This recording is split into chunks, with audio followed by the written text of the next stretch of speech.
शायद उनका क्राइटेरिया ये होगा कि जब एमसीक्यू सामने आएंगे जब एमसीक्यू सामने आएंगे तो हम तुक्का लगा देंगे। ठीक है, याद रखिए, इस मेल प्रैक्टिस से बचिए कि आप तुक्का लगा रहे। पहले के स्टूडेंट्स ऐसा नेगेटिव मार्किंग होती थी तो वो तुक्का लगाते हुए डरते थे या मार्क ही नहीं करते।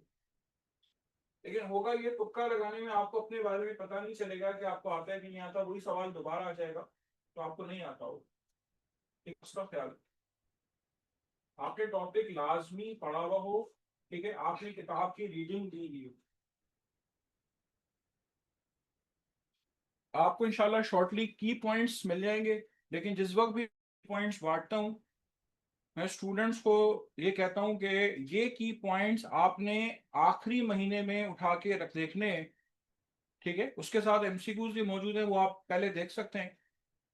क्योंकि अगर आप की पॉइंट्स सिर्फ करके जाएंगे, आपका पेपर नहीं निकले। और अब करंट सिनेरियो में आपके बायो के टोटल क्वेश्चन 81 है, तो नंबर ऑफ क्वेश्चंस बढ़ा दिए। ऊपर वालों की अपनी स्ट्रेटेजी है कि नंबर ऑफ क्वेश्चन उन्होंने बढ़ा दिए, टॉपिक कम करें। होता ये कि जिस वक्त एग्जामिनर पेपर बनाने बैठता है तो उसको इंस्ट्रक्शंस ये होती हैं कि पिछले साल का सवाल भी नहीं बनाने। तो जब लर्निंग ऑब्जेक्टिव उसको इतने कम मिलेंगे तो वो कहेगा मैं पेपर कैसे बनाऊं। तो उसको भी होता है कि वो आउट ऑफ सिलेबस चला जा। ये बात मैंने आपको शुरू में भी कही थी कि जो सेकंड पेपर आया था एंट्री टेस्ट का, जिसकी बेसिस पे एडमिशन हुए, उसमें कम से कम 11 क्वेश्चन ऐसे थे बायो के जो आउट ऑफ सिलेबस थे। ठीक है, तो आप सोचेंगे कि वो जो 11 सवाल आए थे खास तौर पे वो डाइवर्सिटी अमंग एनिमल से आए थे, फाइलम से आए थे। उन्होंने वो टॉपिक माइनस कर दी बहरहाल। अब डर इस बात का है कि वो ऐसा ना हो कि आउट ऑफ सिलेबस चले जाए। आपको मेंटली तौर पे तैयार रहना है। फिलहाल आपको जो उन्होंने जिन टॉपिक्स पे कंफाइन किया है, आप उन्हीं टॉपिक्स पे रहें।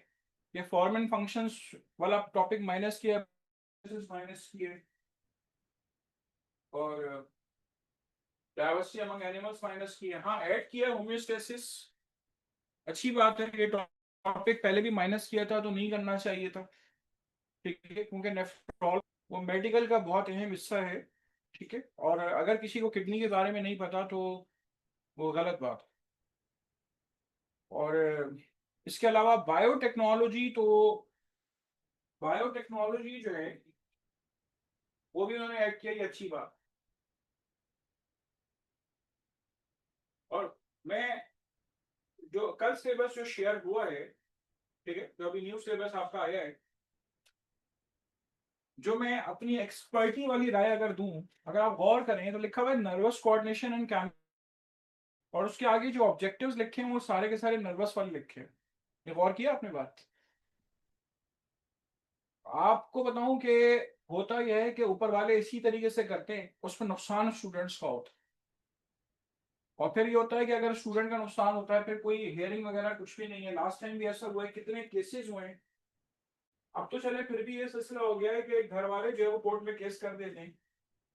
लेकिन बहुत सारे केसेस में इसमें हुकूमत के खिलाफ केस किया जाता है तो वो फतह जो है वो हुकूमत की होती है। ठीक है, आपको मेंटली प्रिपेयर करना। ठीक है, don't consider MD cat bed of roses.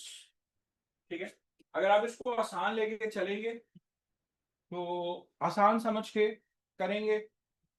समझना चाहिए, अगर आपने पढ़ा हुआ है आपको करना चाहिए, लेकिन ये कि आप जितना ज्यादा करेंगे आपके लिए बेहतर है। ठीक है, कोई सवाल किसी ने करना है तो करे। होता यह कि भाई जाते वक्त आप मुझसे सवाल करते हैं तो उस वक्त मेरी क्या तो कोई ना कोई क्लास करेक्ट हो रही होती है कि I don't want to go late, कोई सवाल कर सकते।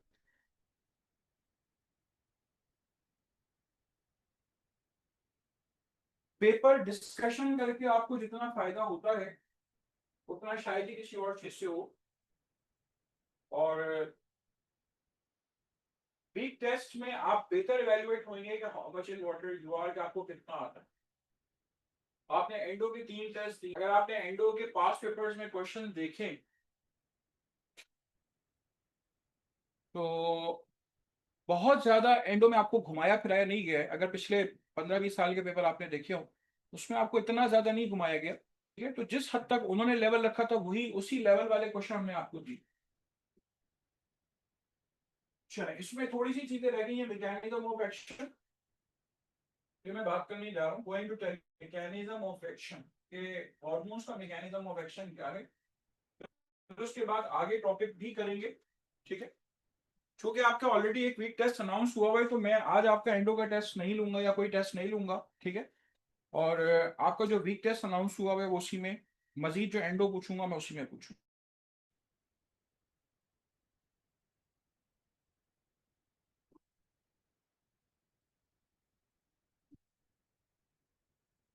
मैकेनिज्म ऑफ एक्शन के बारे में आपसे बात करने जा रहा हूँ। बिस्मिल्लाहिर्रहमानिर्रहीम।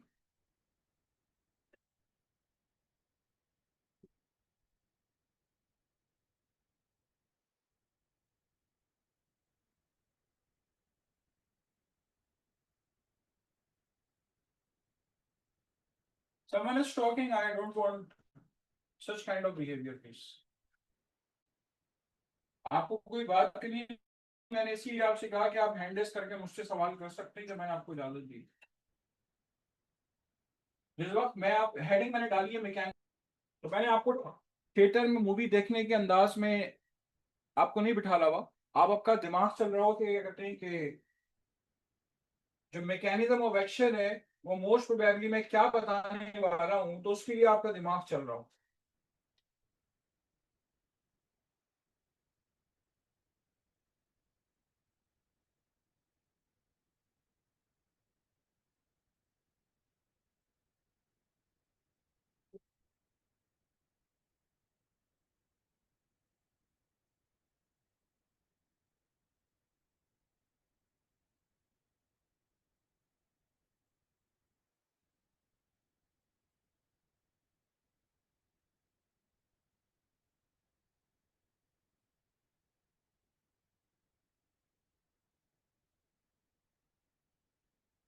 ठीक है, मैकेनिज्म ऑफ एक्शन में सबसे पहले आपसे बात करने जा रहा हूँ secondary mechanism.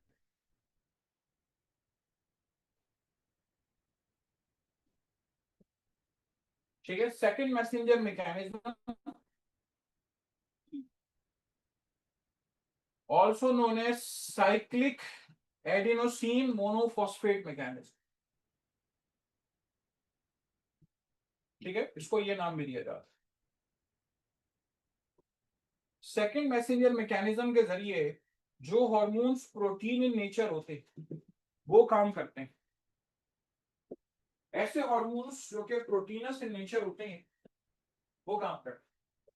Growth hormone, insulin, anti diabetic hormone, polygonic hormone, luteinizing hormone, adrenocorticotrophic hormone, एक लंबी लिस्ट है। उसका याद करने का तरीकेकार ये है कि आप ये ध्यान में रख लें कि लिपिड हार्मोन्स कौन से हैं, तो बाकी सारे प्रोटीन हार्मोन्स रह जाएं, या हमारे, इससे आपको आसानी से याद हो जाएगा।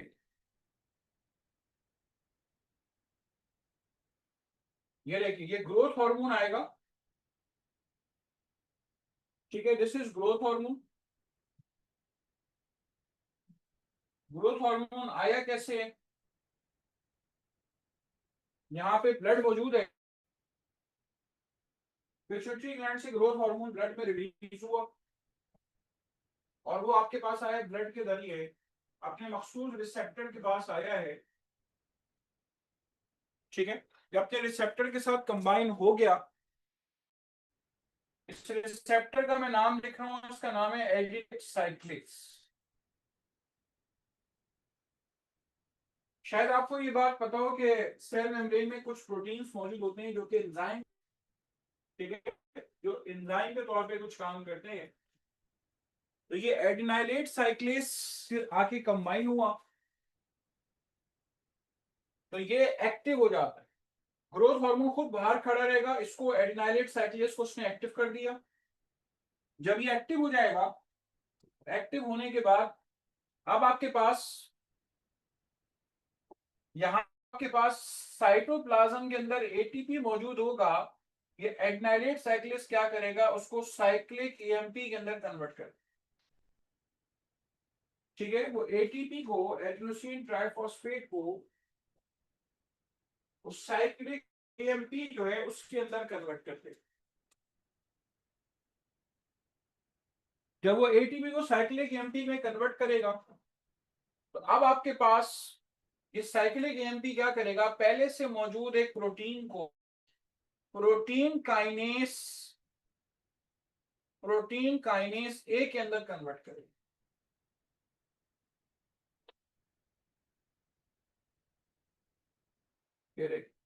एटीपी को साइक्लिक एएमपी में कन्वर्ट किया। साइक्लिक एएमपी क्या करेगा, पहले से मौजूद एक प्रोटीन मौजूद होता है, उसको प्रोटीन काइनेस ए के अंदर कन्वर्ट करेगा। अब ये जो प्रोटीन काइनेस ए है ये न्यूक्लियस के अंदर जाता है। ग्रोथ हार्मोन का काम ग्रोथ कराना है। ग्रोथ की डेफिनेशन इंक्रीज इन नंबर और size of cells. Increase in number के लिए माइटोसिस को प्रमोट करना होगा और इंक्रीज इन साइज को करने के लिए प्रोटीन सिंथेसिस को प्रमोट करना होगा। तो जब ये न्यूक्लियस के अंदर जाए तो सेल डिवीजन वाले जीन जो हैं या दूसरे ऐसे जीन जो ग्रोथ के लिए रिस्पॉन्सिबल हैं उनको एक्सप्रेस करवाएगा ये प्रोटीन काइनेस ए। इससे क्या होगा, आपके पास जो ग्रोथ हार्मोन का जो टारगेट इफेक्ट है ग्रोथ का वो नजर आएगा। तो जो प्रोटीन हार्मोन है वो खुद बाहर रहते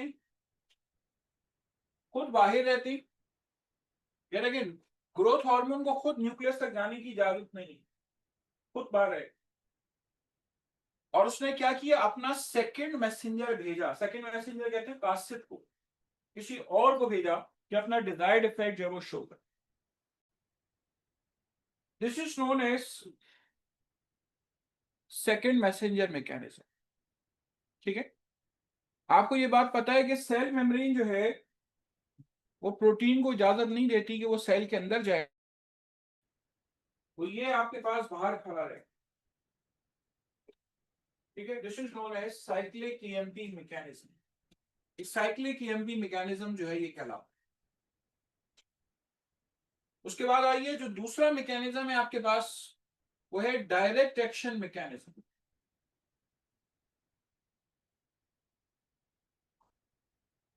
ठीक है, direct action direct action mechanism में क्या होगा, डायरेक्ट एक्शन मैकेनिज्म में जितने भी हार्मोन्स लिपिड इन नेचर है, जितने भी हार्मोन्स लिपिड इन नेचर हैं,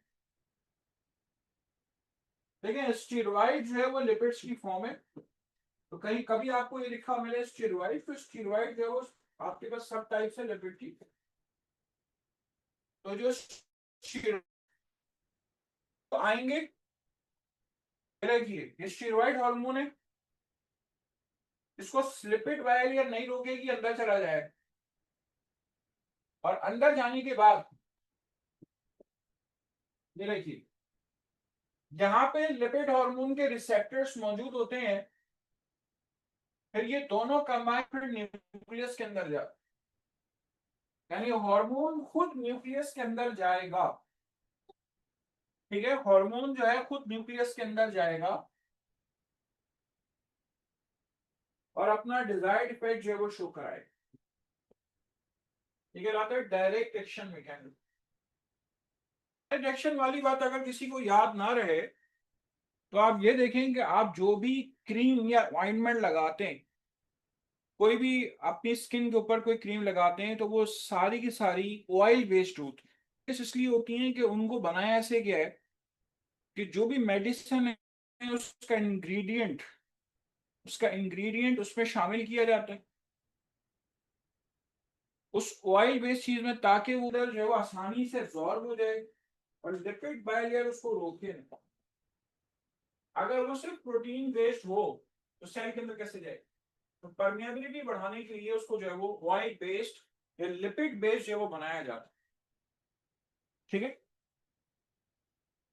तो लिपिड्स में आपके पास जो हार्मोन्स हैं, कॉर्टिसोल, एंडोस्ट्रॉन, टेस्टोस्टेरोन, प्रोजेस्टेरोन, और कौन कौन से हार्मोन लिपिड इन नेचर है,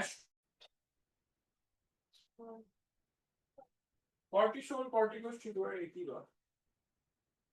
ये आपके पास लिपिड हॉर्मोन। अगर मैं आपको इन सबका स्ट्रक्चर बना के दिखाऊं तो 17 कार्बन वाला इन सबके अंदर मिलेगा।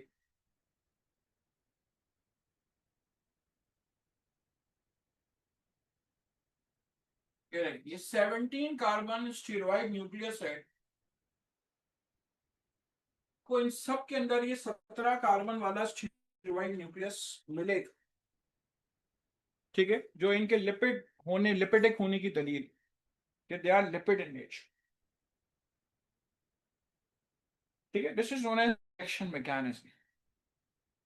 ये डायरेक्ट एक्शन मैकेनिज्म कहलाता है।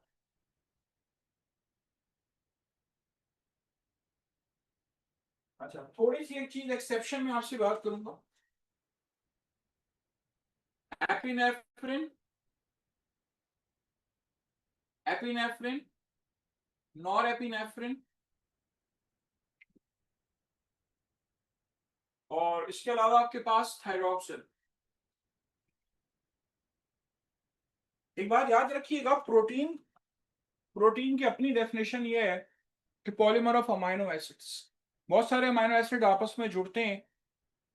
कोई कहता है 100 से ज्यादा होनी चाहिए तो प्रोटीन कहलाएगा, कोई कहता है 60 से ज्यादा होने चाहिए तो कहलाएगा। लेकिन ये जो आपके पास मॉडिफाइड अमाइनो एसिड कुछ हॉर्मोन्स हैं, इनकी खासियत ये है कि आपके पास ये भी डायरेक्ट करते हैं।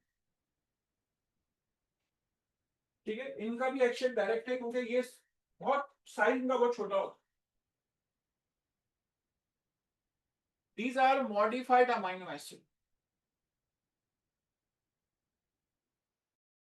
ठीक है, ये मॉडिफाइड अमाइनो एसिड हॉर्मोन्स कहलाते हैं। तो देखिए, एपिनेफ्रिन और एपिनेफ्रिन तो इमरजेंसी हार्मोन है, तो सेल के न्यूक्लियस तक तो उनको एंटर होना चाहिए, क्योंकि इमरजेंसी में जरूरत इस बात की है कि आप कोई इफेक्ट फौरन नजर आए, उसमें डिले नहीं कर सकते आप। और थायरोक्सिन जो है वो ट्राई आयोडोथायरोनिन या टेट्रा आयोडोथायरोनिन कहलाता है। अमाइनो एसिड के साथ क्या लगा हुआ है? आयोडीन लगा हुआ है। ठीक है, अमाइनो एसिड के साथ आयोडीन लगा हुआ है, तो एक अदर मॉडिफाइड अमाइनो एसिड। चलिए, तो ये मैंने आपसे मैकेनिज्म ऑफ एक्शन की बात की। याद रखें कि जितने भी हॉर्मोन्स हैं इनकी एक सर्टेन हाफ लाइफ होती है। हाफ लाइफ इसलिए है क्योंकि ये ब्लड में होते हैं, और ब्लड जब लिवर से गुजरेगा तो लिवर क्या करेगा? उसको डेग्रेडेट कर देगा। तो ये हार्मोन एक पीरियड के बाद तोड़ दिए जाते हैं। इंसुलिन की हाफ लाइफ सिर्फ 2 मिनट। तो ये हार्मोन्स हर वक्त नहीं पड़े रहते।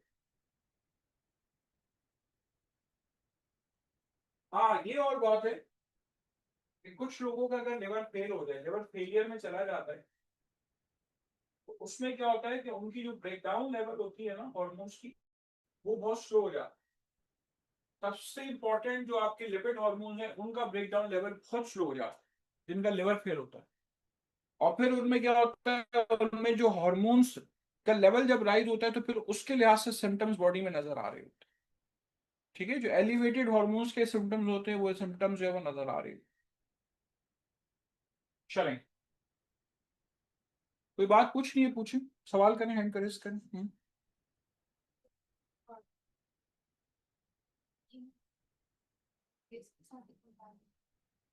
देखें, एक बात हमेशा के लिए याद रखें, आपने जो मुझसे सवाल किया है, सवाल भी सुनने इनका कह रहे हैं कि ये जो प्रोटीन हार्मोन है हमेशा एडिनाइलेट साइक्लेस के साथ कंबाइन होंगे।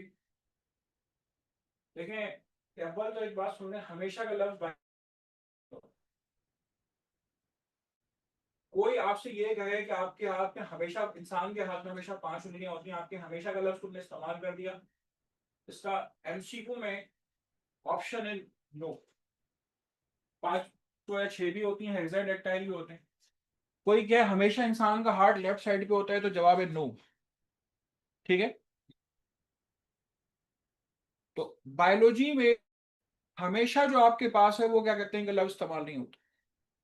आपको सुन के हैरत होगी कि इसी साल का वाकया है कि अभी रमजान में मैं जब हरम काबा में दाखिल हो, ठीक है, आपको पता है सामने खाने काबा है और आप पहली नजर पड़ती है तो आप दुआ करते हैं। तो मतलब मेरे आगे जो खातून थी वो ये थी कि उनकी डुअल बॉडी थी, और एक हेड गिरा, एक पैर गिरा, दूसरा पैर गिरा, यानी कि दोनों एक दूसरे से बातें कर रही, दोनों एक दूसरे से बातें करें, एक हाथ गिरा एक हाथ गिरा, दो सर, ठीक है, वो भी क्या उम्रा करने आई।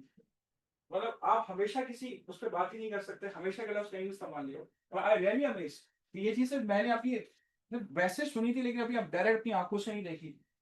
लेकिन बात है कि जैसे ही एंटर हुआ सामने कोई इतना रश नहीं था, और वो क्या कहते हैं कि वो सामने मौजूद, और आई अमेज कि दो दिमाग हैं, एक हाथ इनका है एक हाथ इनका है, दोनों आपस में बातें कर रहे हैं, एक पैर इनका है एक पैर इनका है, तो हमेशा वाली बात तो बायोलॉजी में इस्तेमाल ही नहीं होती, ठीक है। और अक्सर ऐसे बायो में ऑप्शन जो है, बायो में जो ऑप्शन होते हैं ऐसे, वो हमेशा ऑलवेज वाले गलत होते हैं। ये जो आप कह रही हैं कि एडिनाइलेट साइक्लेस, यहाँ पे और भी प्रोटीन्स मौजूद हैं, अलग अलग हार्मोन्स के अलग अलग प्रोटीन मौजूद हैं। ये मैंने आपको ग्रोथ हार्मोन के हवाले से बताया है, क्योंकि आप स्टूडेंट्स को ये एडिनाइलेट साइक्लेस वाला वर्ड ही बड़ी मुश्किल से याद है, ठीक है। तो ये जो आपके पास है ना, ये रिसेप्टर है, ठीक है, प्रोटीनस रिसेप्टर कह लें, वेट हुआ है, पहले इनएक्टिव फॉर्म में था, इसी ने क्या किया, एटीपी को साइक्लिक एमपी में कन्वर्ट किया। तो ये जो आपके पास सेकंड, ये जो रिसेप्टर ने हर हर हार्मोन में आपको जगह जगह अलग अलग मिले, कुछ जगह पे आपको साइक्लिक जीएमपी फॉर्मेशन मिलेगी, याद रखिएगा मेडिकल में आप आएंगे साइक्लिक एमपी के जगह साइक्लिक जीएमपी गॉनोसिन मोनोफॉस्फेट लिखा हुआ मिलेगा आपको। कुछ hormone cyclic GMP cyclic MP के जगह साइक्लिक जीएमपी के जरिए भी काम करते हैं, होता वो सेकंड कहते हैं कि आपके पास वो प्रोटीनस हार्मोन्स का एक और कुछ प्रोटीन हार्मोन्स करेंगे। तो आपके लेवल पे ये क्या आपको सिर्फ ये बताया कि एक डायरेक्ट एक्शन है एक इनडायरेक्ट एक्शन है, उसको याद रखने की याद रखिए, याद रखिए, ठीक है। करें एंडिस करें सवाल करें।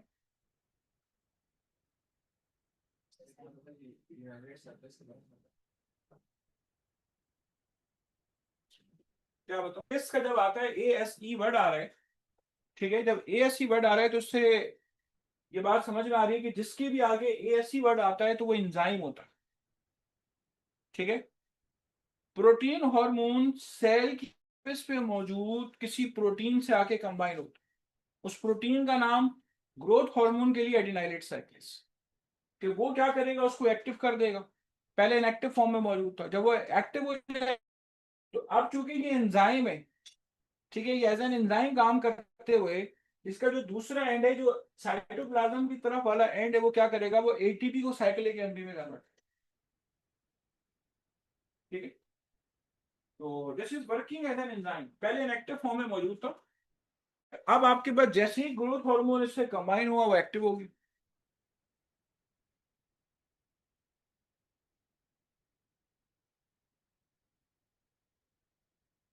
कर ले नोट कर ले।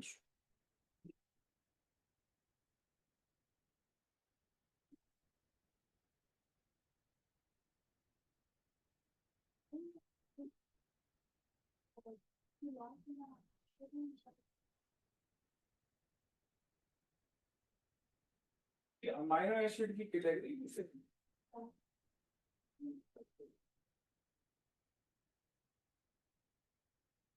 आपका लॉन्ग चेन और शॉर्ट चेन कहने का देखें, जो इसकी क्लासिफिकेशन है एपिनेफ्रिन और एपिनेफ्रिन की, वो मिथाइलेटेड थायराइड के अंदर आता है,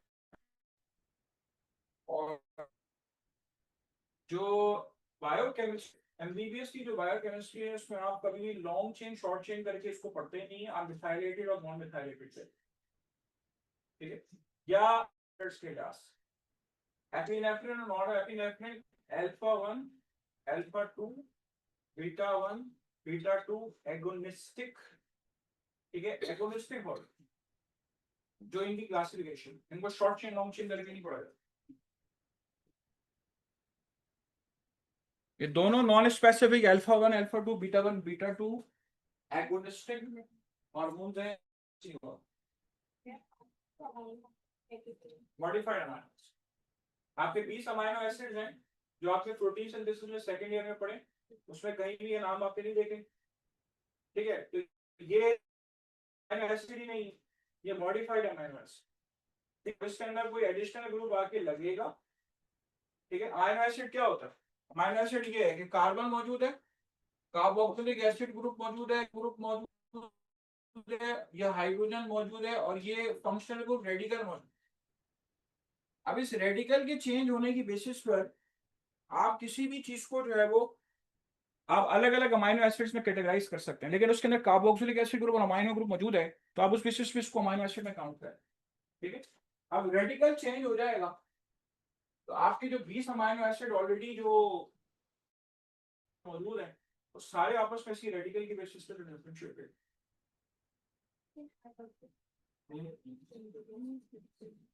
क्योंकि आपकी आवाज हल्की आ रही है। आयोडीन क्या?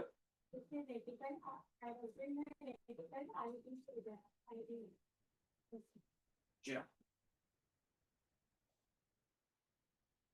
और बात यह है कि प्योर आयोडीन तो वहां भी नहीं लगा हुआ होगा, क्योंकि आप देखें आयोडीन की वैलेंसी 1 होती है, और अगर मैं आपसे कहूँ ट्राई आयोडो 3 आयोडीन लगे हुए हैं तो वहां पे उसके साथ लाजमी कुछ ना कुछ और भी मौजूद है, क्योंकि आयोडीन की अपनी वैलेंसी 1 होती है। अगर आप सिर्फ यहाँ पे एक तो आयोडीन की वैलेंसी सेटिस्फाई हो जाएगी, लेकिन मसला ये है कि वो फिर 3 आयोडीन नहीं लग पाएंगे। ठीक है, तो आयोडीन के साथ ऑलरेडी कुछ और कार्बन वगैरह भी मौजूद है।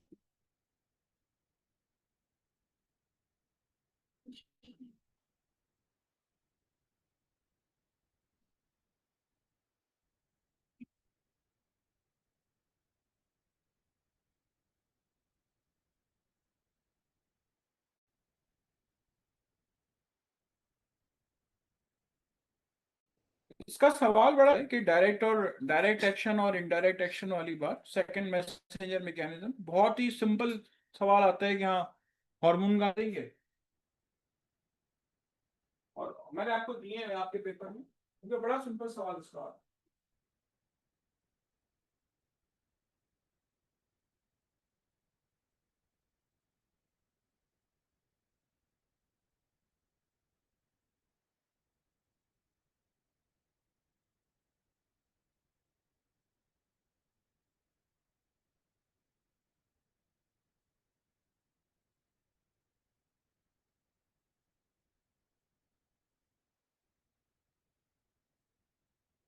इवन स्किन पे कोई भी अगर एंटी फंगल क्रीम भी लगाएगा ना, तो याद रखें ये जितने भी ऑइंटमेंट्स हैं सब लिपिड बेस्ड और ऑयल बेस्ड, और उसकी वजह यही, जो भी आप दवाई ले रहे हैं उसको उसको रैपिडली एब्जॉर्ब कराने के लिए, अच्छी एब्जॉर्प्शन के लिए आप जो है वो उसको ऑयल बेस्ड बनाते, ताकि उसका जो है वो बहुत अच्छा एक्शन आपको नजर आए।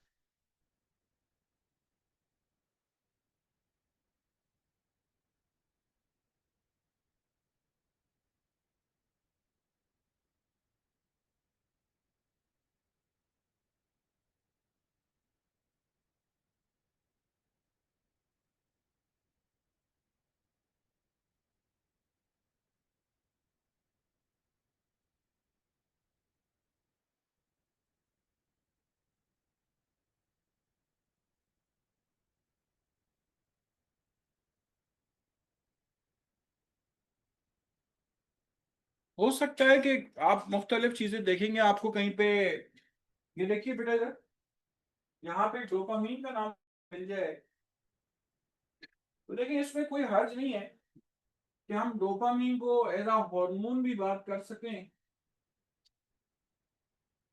ये बड़े आपस में ना केमिकली मिलते जुलते कंपाउंड होते हैं, एपिनेफ्रिन और एपिनेफ्रिन और डोपामीन के बड़े मिलते जुलते कंपाउंड हैं। इसमें थोड़ा सा फर्क होता है, जब ये मेटाबोलाइज होते हैं तो कुछ हद तक ये सर में आ जाता है। तो किसी जगह पर अगर आपको डोपामीन एज अ हार्मोन का नाम लिखा हुआ मिले तो उससे घबराइएगा।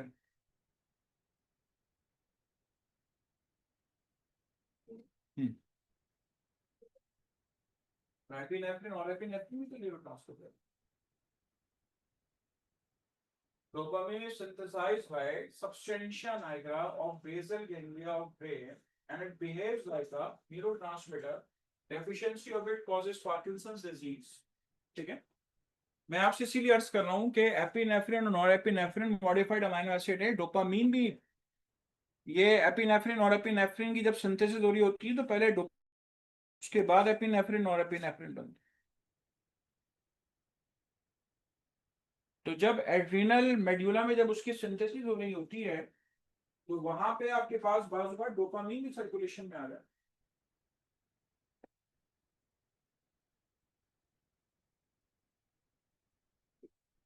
जो भी लोग पार्किंसंस के मरीज होते हैं, जब वो लीवोडोपा की दवाई खाते हैं और उनके जिस्म में वो डोपामीन दिए जाके, तो उनके दिल की धड़कन इसीलिए तेज हो रही होती है कि वो डोपामीन एपिनेफ्रिन के तौर पे बिहेव कर रहा हो।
हो सकता है कि जो मैंने आपको सेकंड मैसेंजर मैकेनिज्म बताया है,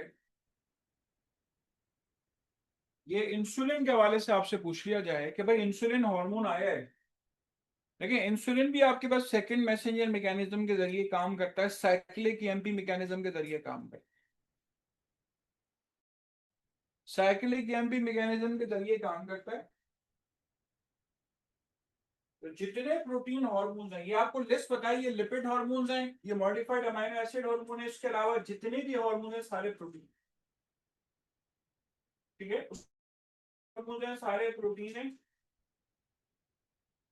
कभी आपसे किसी भी हार्मोन के मैकेनिज्म के बारे में पूछ लिया जाए तो आप इग्नोरेंस शो नहीं करेंगे।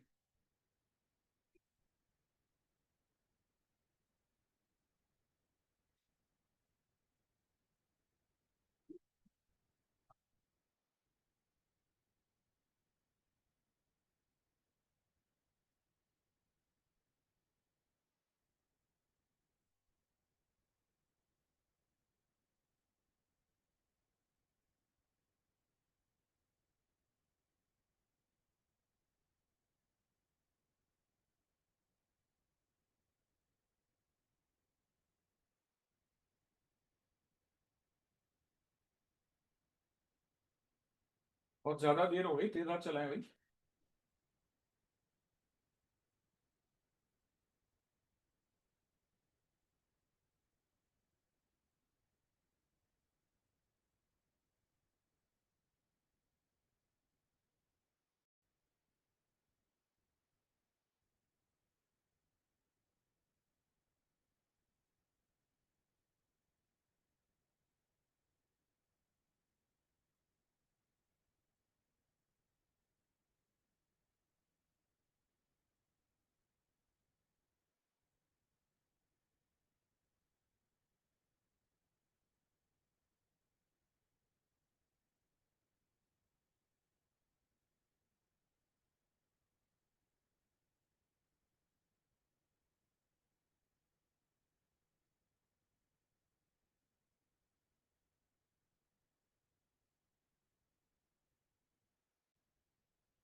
चलें, अगर कोई हार्मोन लेफ्ट ओवर है तो मैं उसके लिए एक रिव्यू कर रहा हूँ, तो बस जो आपकी दर होगी।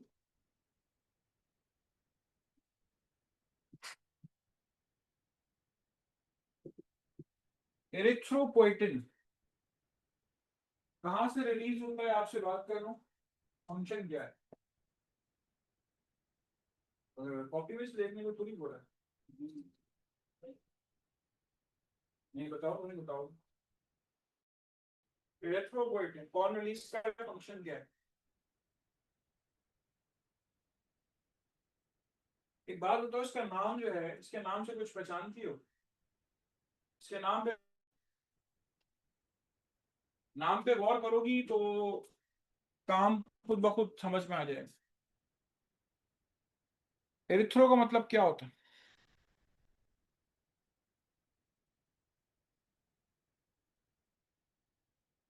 एरिथ्रो का मतलब क्या है?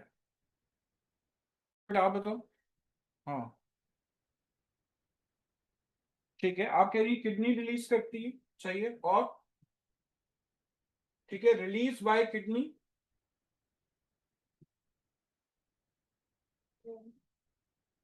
सॉरी, जोर से बोली। नहीं, रेनिन का कोई रोल नहीं है। एरिथ्रोपोइटिन किडनी रिलीज करती है, फंक्शन क्या है इसका?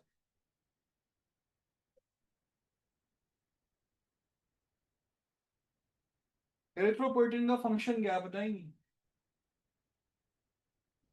आप बेटा बताएंगी? आप बताओ कोई, आप बता दो। यस, एरिथ्रो का मतलब रेड ब्लड सेल्स ना। देखिए, पोएसिस जो है ना,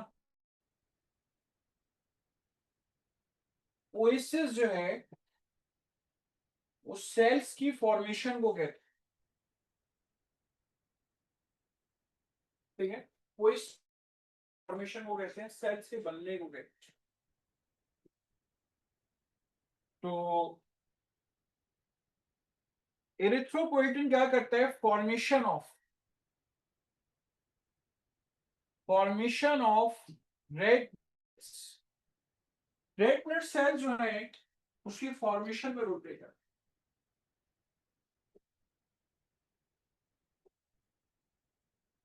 और इधर देखें जरा, आपको ये चीज याद कैसे होगी?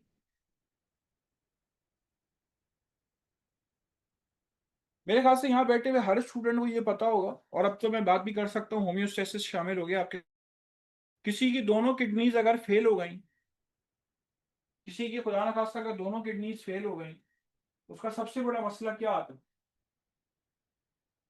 सबसे बड़ा मसला ये आता है कि मरीज से कहा जाता है कि नेक्स्ट टाइम तुम डायलिसिस के लिए आओगे, खून चढ़वा के आना।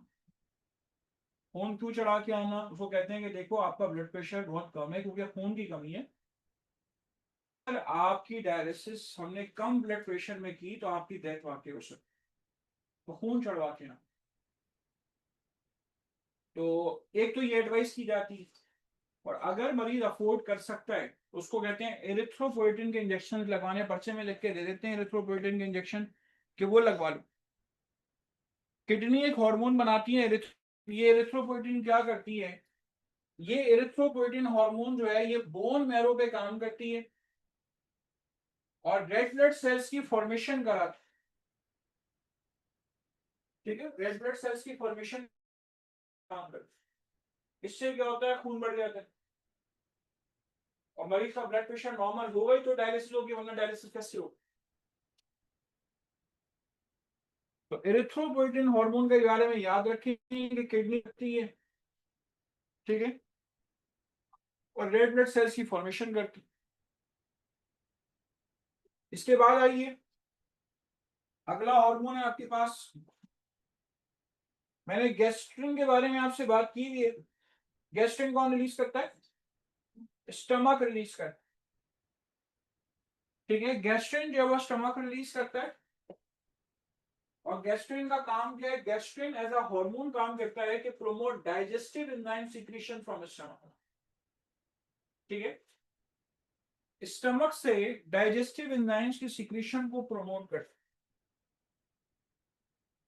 promotes release of digestive enzymes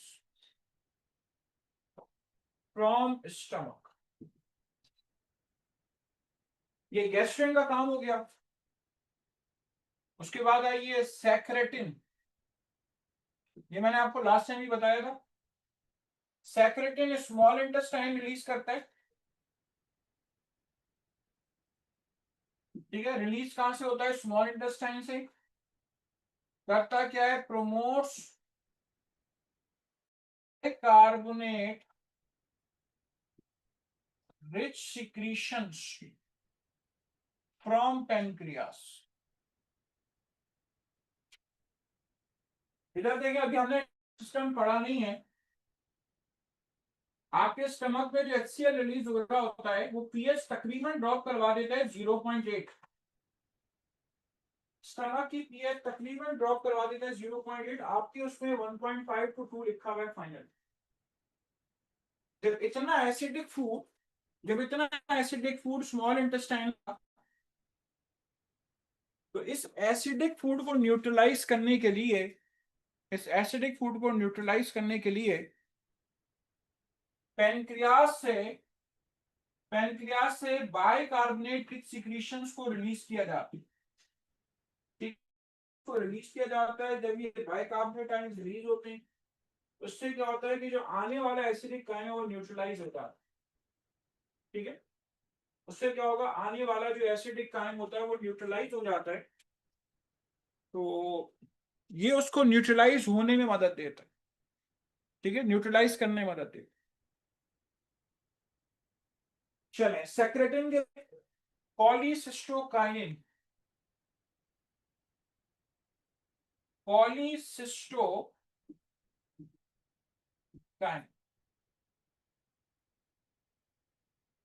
पॉलीसिस्टोकाइनिन क्या कर रहा है, promotes contraction of gall bladder for the release of bile. Promotion of gall bladder contraction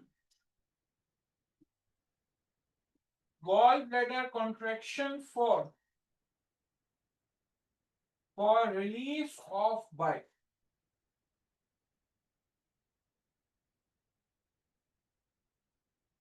ताकि बाइल को रिलीज कराया जा सके। बाइल के बारे में सबको पता होना चाहिए। देखें, बाइल बाइल सॉल्ट्स होते हैं। बाइल सॉल्ट्स कौन से, sodium glycocholate, sodium taurocholate, chenodeoxycholic acid. Bile में सिर्फ बाइल सॉल्ट्स होते हैं, उसमें एंजाइम्स नहीं होते। मेरा नाम लेने का सिर्फ मकसद ये कि उसमें सॉल्ट्स होते हैं, उसमें एंजाइम्स नहीं होते। और वो क्या था, बाइल सॉल्ट का क्या काम है?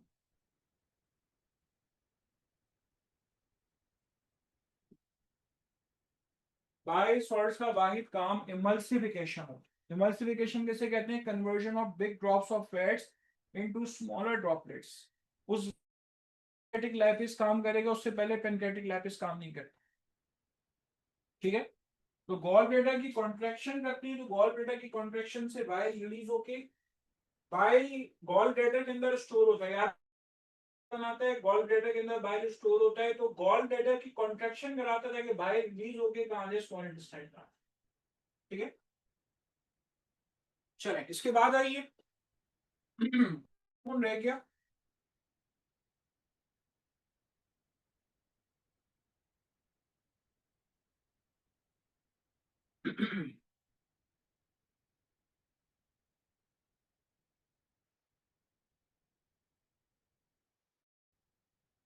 कौन सा हार्मोन रह गया जी? कौन सा रह गया? ठीक है, और मैंने आपसे कहा कि देखिए रिप्रोडक्शन में वहां पे आपको क्या कहते हैं, प्रोजेस्टेरोन सबसे ज्यादा पूछी जाने वाले हार्मोन है। LH ग्राफ वगैरह देकर पूछते हैं तो वो आपको वहां जाके बताएं। ठीक है, एंडोक्राइनोलॉजी के बारे में बात होगी, आप इसको नोट करना चाहें आप कर सकते हैं।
कोई भी आप इसके अलावा कोई नाम सुनेंगे ना, तो मतलब आपकी किताबों में बस यही दिया, लेप्टिन्स का नाम सुनेंगे, हो सकता है कि आप लेप्टिन्स का लफ्ज सुने।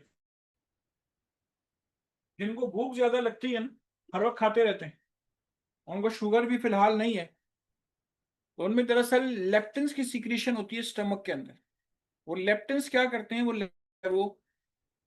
वो भूख को एग्रावेट करते हैं। ठीक है, वो भूख का जो मैकेनिज्म है उसको एग्रावेट करते हैं, इसीलिए वो लोग बहुत ज्यादा मोटे होते हैं कि हर वक्त खाते रहे। लेक्टिन्स का शामिल शुमूल भी जो है हार्मोन में हो, लेकिन आपके कोर्स में सच कोई चीज ऐसी नहीं।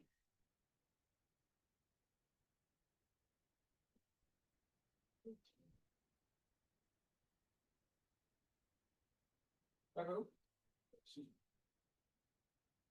पूछे पूछे बेटा, आप क्या कहते हैं कि जो ये कह रही है क्वेश्चन है, आप ऐसे ही सवाल करते हैं जोर से, करें सवाल करें।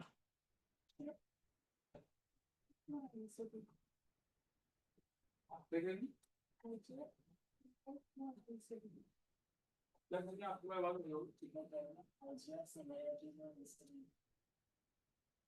Insulin like growth factor insulin से रिजल्ट क्यों करता है, ये कह रही हैं आप? तो ऐसी बहुत सारी चीजें जो आपके हार्मोन से रिजेंबल कर रहे होते हैं। इंसुलिन लाइक ग्रोथ फैक्टर जो है, असल में रिसेप्टर्स का फर्क होता है। हमने तो आपसे सिर्फ एक बार इंसुलिन काम कर रहे हैं, याद रखिएगा इंसुलिन की कितनी टाइप्स होती हैं जो रिलीज हो रही है, और उनके लिए अलग अलग। आप जरा गौर करें कि जब आपके सेल की सरफेस पे C6H12 वो से एक एल्डोज शुगर है, वो अपने रिसेप्टर से जाके कंबाइन हो रहा है, सेल में दाखिल हो रहा है। इसी तरह फ्रक्टोज अपने रिसेप्टर C6H12 वो 6 है और वो कीटोज शुगर है। तो जब आप सोचिए इनके रिसेप्टर्स अलग अलग हैं, तो इसी तरह इंसुलिन और इंसुलिन लाइक ग्रोथ फैक्टर्स जो है उनके रिसेप्टर्स अलग अलग। आप और आपने कभी सी रिएक्टिव का नाम सुना होगा, सी रिएक्टिव प्रोटीन। जब इंसुलिन पे वर्किंग हो रही थी, तो सी रिएक्टिव प्रोटीन भी उसी वक्त डिस्कवर कर, जिसकी ब्लड में प्रेजेंस जो है वो आपकी डिजीज होने ना होने को इंडिकेट कर रहा था, वो भी पेनक्रियास डिजीज कर रहा था। ये सारे मिलते जुलते प्रोटीन।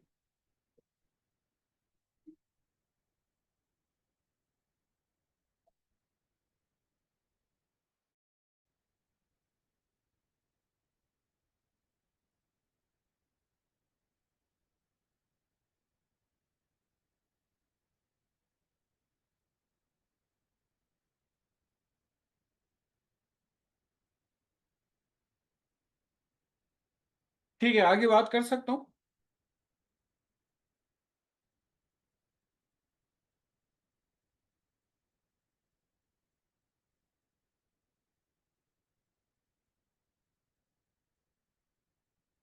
मुझे गैशियर एक्सचेंज पे आपसे बात, ठीक है इंशाल्लाह नेक्स्ट टॉपिक हमारा गैशियर एक्सचेंज है। मैं चैप्टर शुरू करने से पहले आपसे सवालात करूंगा आपको अलर्ट करने के लिए, तो I want everyone active please. Gaseous exchange हमारा नेक्स्ट चैप्टर है इंशाल्लाह।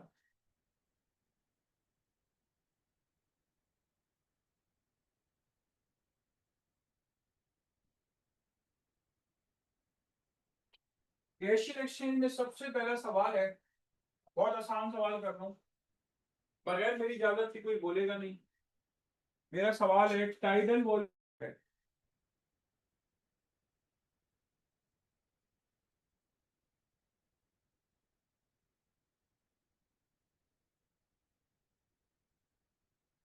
जी, टाइडल वॉल्यूम किसको है?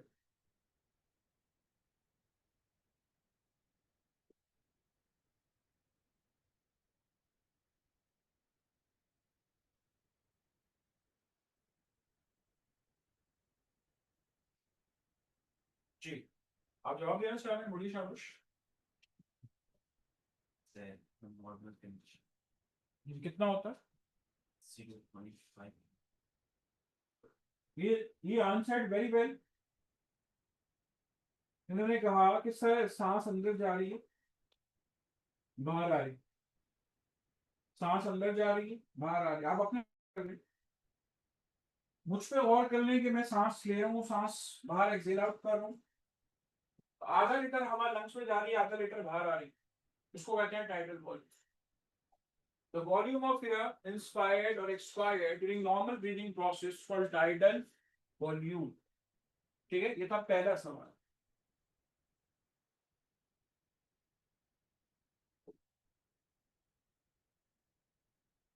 तवज्जो आपकी इधर होगी.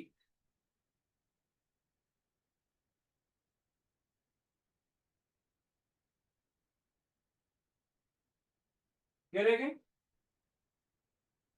मुझे बताएं इसका वॉल्यूम अभी कम है इसके मुकाबले, इसका वॉल्यूम बढ़ गया. प्रेशर की क्या कंडीशन है, प्रेशर अभी कम है, प्रेशर बढ़ गया. एग्री करते हैं, यानी कि जैसे आप इनहेल कर रहे हैं वॉल्यूम भी बढ़ रहा है, प्रेशर भी बढ़ रहा है. नहीं क्यों,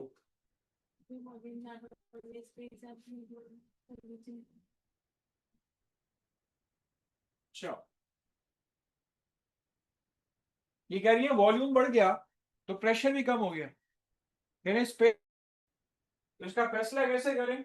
ये देखें, ये एक बच्चे का बलून है, ठीक है, एक बच्चे का बलून है, आपने हाथ से छीन लिया उससे और आपने उसको फुलाना शुरू किया. थोड़े बार बच्चा, ये ज्यादा मत फुलाओ, क्यों, फट जाएगा. तो आप मुझे बताएं क्या प्रेशर बढ़ रहा है, इसका वॉल्यूम बढ़ रहा है और तो प्रेशर भी बढ़ रहा है, फटने के चांसेस अभी ज्यादा है पहले ज्यादा थे, अभी ज्यादा है तो प्रेशर भी तो बढ़ रहे हैं. कभी ये बात भूल जाए तो बच्चे को सामने खड़ा कर ले और बलून फुलाएं, देखिए वो रोएगा, कहेगा मेरा बलून फटेगा, ज्यादा मत फुलाना. बच्चों को अपने बैलून का बड़ा ख्याल होता है. मेरी बात यहाँ पर ऐसा नहीं था, और सवाल ये है कि यहाँ पे वॉइस लॉ वायलेट हो रही है.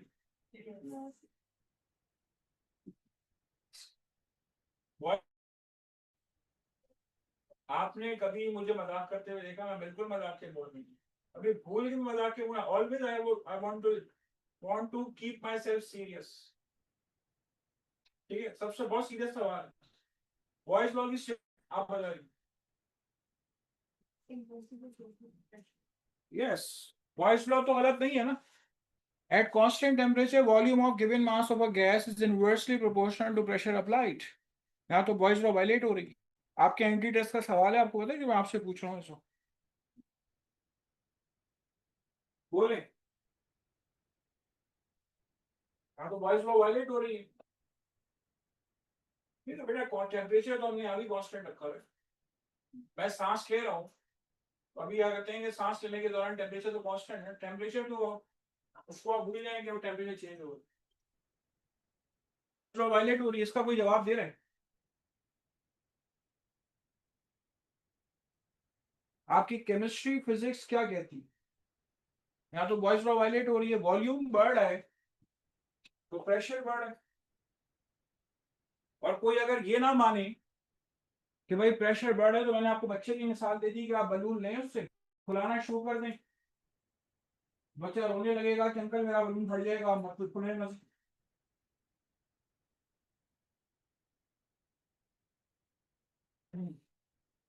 आप कुछ कहना चाहते हैं, बोले.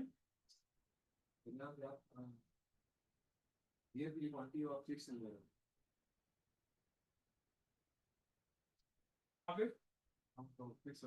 Excellent, this is answer, you got the point. मुझे उम्मीद नहीं थी कि 2 दिन तक भी इस बात का जवाब मिलेगा. आपके जहन में अगर सर आप इनसे क्यों एक्सपेक्ट कर रहे थे, इसका भाई माशाल्लाह पूरे बलूचिस्तान में उसने एमडी कैट में टॉप किया था 2 साल पहले, वही यहाँ बैठा हुआ था. तो ये साबित कर रहे हैं कि योशी का भाई माशाल्लाह पूरे बलूचिस्तान में उसने टॉप किया एमडी कैट में, हमारे पास आया. ठीक है, और जिस तरह ये जवाब आप देता है वो भी इस तरह जवाबों से कौन सा इतने अच्छे होते. खुद ही तरह ना, मुझे आज तक किसी क्लास में ये जवाब मिला नहीं, अगर ये जवाब दे दिया इसलिए मुझे इतनी खुशी. बॉयज लॉ में मास कांस्टेंट होता था, टेम्परेचर तो कांस्टेंट है, मास भी कांस्टेंट होता है. यहाँ मास कांस्टेंट नहीं है, लेकिन बलून में हवा जा रही है तो मास का कांस्टेंट. जब मास कांस्टेंट नहीं है तो आप कह सकते यहाँ बॉयज लॉ अप्लाई नहीं हो रहा, क्योंकि बॉयज लॉ में आप पिस्टन को जब ऊपर या नीचे करते हैं तो मास उसका जो था वो कांस्टेंट होता है. देखिए मैं आपके उसके लिए बॉयज लॉ का पिस्टन बना रहा हूं। ये देखें, ये गैस इसके अंदर मौजूद है, ये इसका वॉल्यूम है, ये इसका प्रेशर है। जब ये पिस्टन आप नीचे लेकर आते थे जी, तो आप कहते थे भाई वॉल्यूम कम हो गया लेकिन प्रेशर बढ़ गया। यहाँ वॉल्यूम कम हो गया है लेकिन दरअसल क्या हुआ, प्रेशर बढ़ी, क्योंकि मास कांस्टेंट। यहाँ पे मसला क्या है, यहाँ पे मसला ये है, हमें मास थोड़ी कांस्टेंट हुई। देखिए जब इन्होंने कोई स्टेटमेंट दी तो मैंने स्टेटमेंट बॉयज लॉ की दोहराई, volume of given mass of a gas is inversely given mass. यहाँ गिवन मास कांस्टेंट है, यहाँ तो मास वेरी कर रहा है, जब सांस लंग्स में जा रही है तो मास थोड़ी कांस्टेंट हो रहा है। ठीक है, और कोई आपसे कहे एक काम करो, जरा बैलून के ऊपर जरा बॉयज लॉ अप्लाई करो, तो कैसे अप्लाई करें? इधर देखें, कोई अगर आपसे ये है ना बैलून के ऊपर बॉयज लॉ अप्लाई करो, तो आप कहें सबसे पहले भाई बैलून लो, उसके ऊपर नॉट लगाओ, इसका कुछ वॉल्यूम है और इसका कुछ प्रेशर है, इस पे बॉयज लॉ कैसे अप्लाई होगी? मैंने नॉट लगा दी तो मास कांस्टेंट हो गई, बलून को दबा दें, बलून को दबा दें, अंदर का प्रेशर बढ़ जाएगा, उसके फटने के चांसेस बढ़ेंगे नहीं बढ़ेंगे? प्रेशर बढ़ गया तभी तो उसके फटने के चांसेस बढ़ जाएंगे। तो आप बैलून पे अगर अप्लाई करेंगे तो ऐसे करेंगे, उस पर नॉट लगा आपको मास कांस्टेंट करना है, पॉइंट और नॉट। चले, मेरी बात सुने, पूरी कराची ये गलत करके आई थी, पूरी कराची बॉयज लॉ लगा के आई थी इस जगह पे। ये आपके एंट्री टेस्ट का सवाल है, गैशियस एक्सचेंज का, पूरी कराची गलत करके आई थी। ऑप्शन में, ऑप्शन में इंक्रीज वॉल्यूम और इंक्रीज प्रेशर ऑप्ट करना था, और सारे के सारे वॉल्यूम इंक्रीज प्रेशर डिक्रीज, पूरी कराची ये वहां करके आई। सोचे जरा आप, एंट्री टेस्ट को बायोलॉजी को दोनों को रिलेट करके पढ़ना हो, लेकिन ये चीज आपको कुछ किताबों में भी गलत लिखी हुई मिलेगी। मैं किताब देख रहा था, मैंने कहा अगर स्टूडेंट्स ने देख लिया ना तो यही किताब मुझे लाकर दिखा रहे होंगे, ठीक है, लाके दिखा रहे होंगे सर यहाँ तो ये लिखा हुआ है। आप कॉन्सेप्ट बनाए, घर जाके इस कॉन्सेप्ट पे जरा कल तक काम करिए, ठीक है, फिर बात करते हैं आपसे इंशाल्लाह। और इसको नोट करें, कल वॉइस नोट जरा